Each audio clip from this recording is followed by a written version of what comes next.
কপাল খারাপ হলে যা হয় আর কি। আগের ডান্সের বিহাইন্ড দ্য সিনে তোমাদেরকে দেখিয়েছিলাম ইঁদুর বাবাজি আমার জুতো কেটে দিয়েছিল, আর এইবারে আমার ভালো লাল রুমালটাই মাঝখান থেকে গোল করে কেটে দিয়েছে। তো এটা ছিল আমার ডান্স ভিডিওর বিহাইন্ড দ্য সিন। প্রত্যেকবারের মতোই ডান্স ভিডিও বানানোর জন্য কি পরবো বুঝতে পারছিলাম না, তাই অনেক কষ্টে খুঁজে খুঁজে বের করেছিলাম আমার পছন্দের একটা ডান্সের টি শার্ট। আর টি শার্টটা এতটা হালকা, গায়ে পরলে বোঝাই যায় না যে কিছু পরে আছি বলে।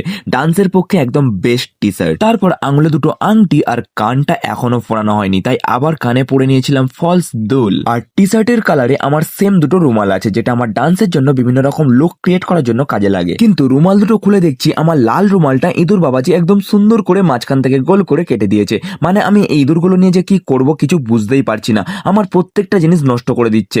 আমি তো তোদের কোনো ক্ষতি করিনি ভাই, তোরা কেন আমার এরকম ক্ষতি করছিস?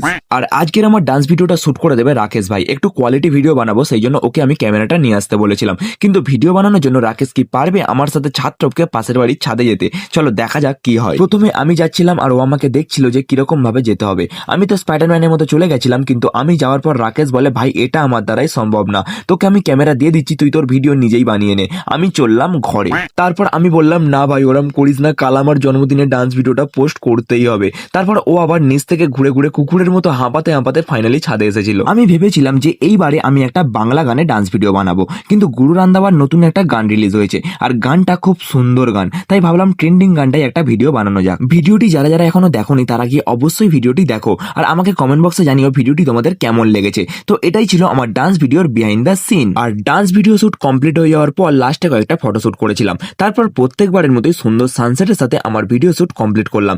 দেখা হচ্ছে তোমাদের সাথে আবার পরের মিনি ব্লগে। Till then by.